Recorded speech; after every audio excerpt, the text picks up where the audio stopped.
Uskon, että kuntani on elinkelpoinen itsenäisenä jatkossakin. Pena, mitäs mieltä? No mä uskon, että me ollaan, ja se on hyviä perusteita. Me ollaan loistavalla sijainnilla, me ollaan kasvava kaupunki, meillä on siis yksi Uudenmaan korkeimmista työpaikkaomavaraisuuksista. Meillä on kaikki edellytykset siihen.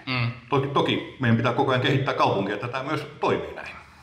Joo, mä oon samaa mieltä. Sellainen suuruuden ergonomia, niin se menee kyllä aika lailla katki, sanotaanko siinä, että tämmöinen noin 50 000 asukkaan kaupunki, niin kyse pärjää omillaan. Ja meillä on näyttöä siitä. Meillä talous välillä on ollut vähän huonommassa hapessa, mutta me ollaan pystytty korjaamaan se ja meillä on muuttovoittoa kuitenkin jonkun verran. Niin...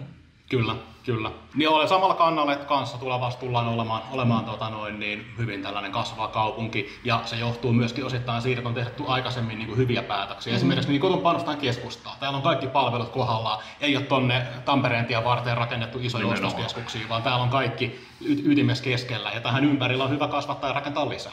Ja meidän lähtötilanne on hirveän hyvä. Me ollaan taloudellisesti keskivertoa paremmassa tilanteessa. Meidän laina-aste on tosi matala.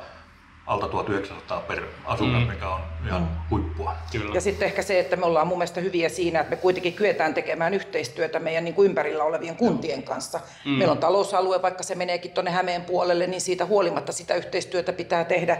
Ja samoin, että halutaan suuntautua tuonne etelään, niin me tehdään kuumakuntien kanssa yhteistyötä.